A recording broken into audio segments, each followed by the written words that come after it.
dalam nama Yesus kami utuslah aku. Berapa banyak di sini yang pernah bilang gini, ini aku Tuhan, utuslah dia. Angkat tangan. Teman saya suka godain saya. Kalau ke pedalaman hand, saya percaya bukan panggilan saya. Jadi saya doain kamu. Saya bilang sama Tuhan, ini aku utuslah Heni. Dia bilang gitu. Tahukah Anda bahwa tersedia bagi Allah, being available to God, selalu siap untuk Tuhan utus, merupakan salah satu bentuk sikap syukur kita kepada Tuhan. Our gratitude to God. Kalau ada orang tuh yang baik banget sama kita, dan dia menunjukkan kemurahan yang luar biasa dalam hidup kita. Dia pernah nolong kita dengan sangat-sangat luar biasa. Saya yakin Anda pasti ingin sekali bisa selalu siap kalau satu hari dia pun butuh bantuan Anda. Yang mengerti katakan amin. Rasa syukur, our gratitude is shown by being available to God. Rasa syukur kita kepada Tuhan ditunjukkan ketika kita selalu siap untuk ikut maunya Tuhan. Siap dengan apa yang Tuhan mau dengan hidup kita. Berapa banyak Anda di sini yang bersyukur kepada Tuhan? Berapa banyak saudara di sini yang pengen membalas kebaikan Tuhan dengan melakukan apa yang dia mau dalam hidupmu? You know, gak banyak orang yang mau diutus. Yang mau bekerja sedikit. Tidak heran kita lihat di gereja yang melayani gak ada 10% dari jumlah seluruh jemaat, betul? Karena orang lebih senang dilayani. Orang lebih senang datang gereja, ibadah, pulang, gak mau tahu. Ada amin? Banyak orang yang lebih suka dilayani daripada melayani. Yesus bilang, tuaian banyak tapi pekerja sedikit. Rasa frustasi Yesus adalah begini. Begitu banyak orang yang perlu mendengar Injil, tapi tidak banyak yang mau pergi memberitakan. Banyak jiwa-jiwa yang perlu dilayani, tapi tidak banyak hamba-hamba Tuhan yang mau melayani. Tidak banyak anak-anak Tuhan, family gak bisa melayani. Karena kami harus memastikan yang melayani itu bertumbuh dalam iman. Jangan sampai dia pelayanan tapi dia sendiri tidak kenal Tuhan. Banyak gereja-gereja yang tertipu, yang melayani belum dibaptis. Makanya kita mau yang melayani harus ikut Impact Family. Kenapa pelayanan jadi beban? Pertama tadi komitmen. Komitmen gak mudah, katakan gak mudah. Yang kedua kenapa jadi beban? Karena orang harus bayar harga. Melakukan suatu pekerjaan yang tidak ada untungnya apa-apa buat dia.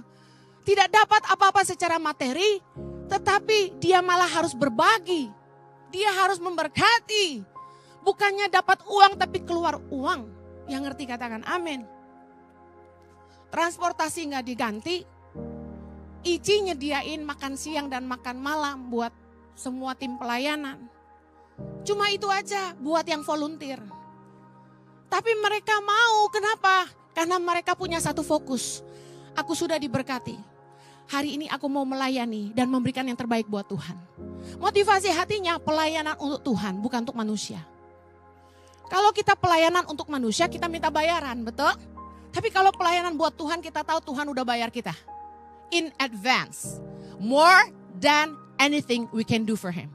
Lebih dari apapun yang kita bisa lakukan buat melayani. Karena Yesus bilang, tuaian banyak, pekerja sedikit. Karena kebanyakan orang itu mau pelayanan kalau berkenan. Harus dibikin happy dulu baru mau melayani.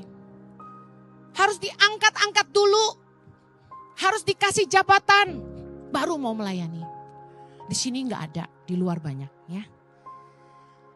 Kalau ditegur, udah gak mau pelayanan, ngambek. Gembala gak punya kasih katanya gitu. Kalau ketemu di luar gak disapa, gak mau pelayanan. Ibu Heni belagu gitu.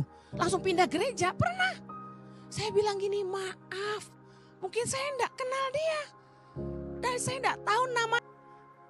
Jurusnya sekarang hebat. Padahal ketika Yesus mengatakan hal itu di Alkitab. Konteksnya berbeda. Anda mau tahu Yesus bilang itu kepada siapa? Lukas 10 ayat 2. Baca sama-sama. Katanya kepada mereka, Tuayan memang banyak tetapi pekerja sedikit. Karena itu mintalah kepada Tuhan yang punya tuayan supaya ia mengirimkan pekerja-pekerja untuk tuayan itu. Lalu murid-muridnya pergi, kemudian ayat 7 kita baca.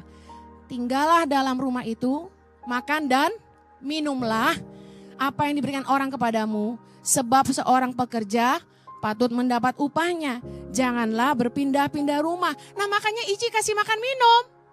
Kalau pelayanan, kata Yesus makanlah. Itu upahmu. Nah kalau orang ribut pelayanan harus dibayar. Ini Yesus ngomong. Kamu pergi melayani sebagai pekerja. Kalau kamu tinggal di rumah orang, apa yang disediakan ya makanlah. Paham ya? Orang suka kutip ayat sebait untuk maksud yang berbeda. Tahukah Anda, saya mau kasih edukasi jemaat. Dan juga pelayan-pelayan Tuhan, biar dewasa. Orang yang seharusnya menerima persembahan kasih dari pelayanan adalah mereka yang melayani di mesbah. Adalah mereka yang melayani di tempat suci. Adalah mereka yang melayani Injil, mengajar firman. Kita buka 1 Korintus 9 ayat 13. Sama-sama yuk. Tidak tahukah kamu bahwa mereka yang melayani dalam tempat kudus mendapat penghidupannya dari tempat kudus itu, dan bahwa mereka yang melayani mesbah mendapat bagian mereka dari mesbah itu. 14, demikian pula Tuhan telah menetapkan bahwa mereka yang memberitakan Injil harus hidup dari pemberitaan Injil itu. Makanya kenapa saya berani hidup dari khotbah, karena memang itu hak saya sebagai imam. Artinya gini, orang-orang yang memang dipanggil Tuhan jadi imam full time 100%, artinya nggak ada bisnis, nggak punya toko, nggak punya side bisnis, nggak punya income pasif, nggak punya, cuma pelayanan. Itulah yang boleh hidup dari pelayanan. Kaum Lewi dan imam-imam. Nah, kalau Anda yang berbisnis, sudah diberkati Tuhan, lumbung-lumbungmu sudah penuh sampai tumpah ruah, katakan amin. Masuk ke dunia pelayanan jangan cari keuntungan. Saatnya Anda memberi kepada kerajaan Allah. Menabur waktumu, tenagamu, pikiranmu untuk rasa syukurmu atas kebaikan Tuhan yang telah memberkati segala usahamu. Katakan amin. Jangan mau pelayanan kalau dibayar. Ngeri mentalitas hamba-hamba Tuhan hari ini. Semua ada fee. Siapa yang berani bayar paling tinggi yang diterima. Ngeri. Betul. Saya baru dengar. Bulan-bulan Desember itu worship leader yang ternama tidak terima jadwal. Semua kosong.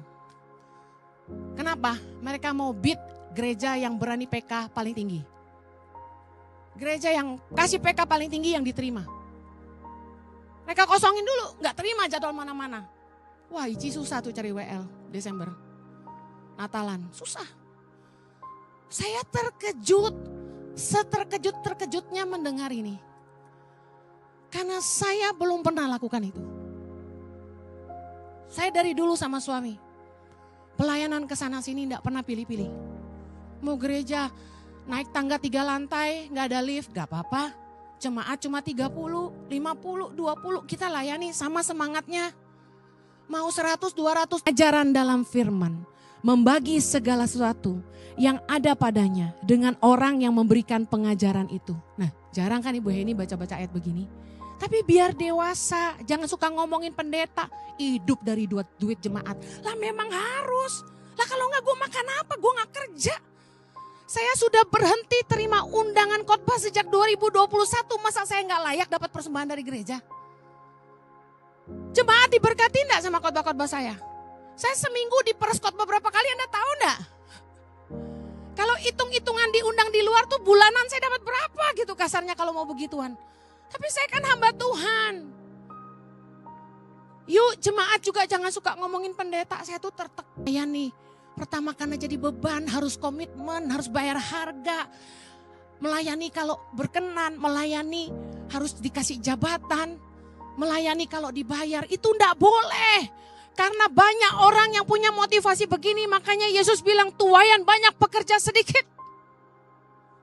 Orang yang sungguh-sungguh cinta Tuhan dan bersyukur atas kebaikan Tuhan dalam hidupnya, pasti mau memberikan yang terbaik buat Tuhan. Pasti tidak akan hitung-hitungan sama Tuhan. Pasti semangat untuk melayani meskipun harus bangun pagi-pagi. Tepuk tangan buat volunteer-volunteer ICI yang melayani dengan sukarela di tempat ini. Mereka bangun pagi-pagi. Mereka dandan pagi-pagi, ada yang nenteng anaknya, tidak lagi melahirkan penginjil-penginjil yang siap diutus ke ladang misi. Waktu Tangan Pengharapan awal-awal membutuhkan guru-guru pedalaman, sebelum program guru pedalaman ada. Yang saya dekati adalah anak-anak lulusan teologi. Ketika kami bilang, mau nggak ngajar jadi guru di Tangan Pengharapan? Tangan kiri Alkitab, tangan kanan itu guru. Kenapa? Karena di lapangan, di desa-desa yang dihormati itu kepala desa, pendeta, dan guru. Guru itu diteladani dan dituruti. Jadi mengajarkan Injil itu menjadi sangat mudah ketika Anda didengar. Katakan amin. Kami ajak anak-anak sekulusan teologi, tebak apa pertanyaan mereka sama saya. Pertama, ada signal handphone enggak? Data internet lebih penting dari duit. Yang kedua, gajinya berapa? 3, ada listrik enggak? 4, ada air gak? 5, bisa pulang tiap tahun berapa kali?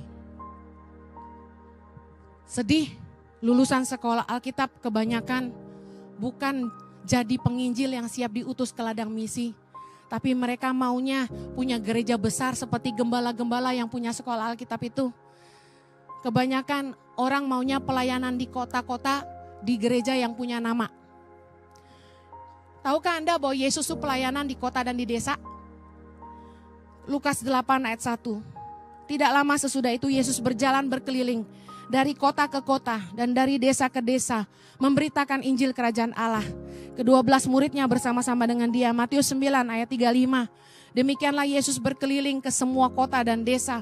Ia mengajar dalam rumah-rumah ibadat dan memberitakan Injil Kerajaan Sorga serta melenyapkan segala penyakit dan kelemahan. Lihat, Yesus itu enggak cuma pelayanan di kota, tapi dia pelayanan di desa.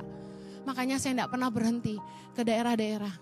Karena apa? Disitulah api kita terbakar untuk melihat jiwa-jiwa dimenangkan buat Tuhan. Amen. 1 Petrus 2 ayat 9.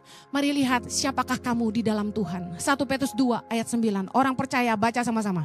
Tetapi kamulah bangsa yang terpilih, imamat yang rajani, bangsa yang kudus, umat kepunyaan Allah sendiri.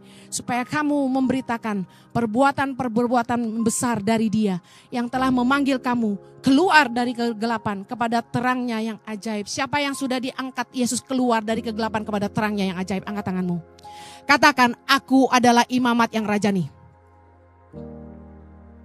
Anda, kita semua dipanggil untuk menjadi saksi-saksi bagi Tuhan. Untuk memberitakan perbuatan-perbuatan Tuhan. Katakan amin.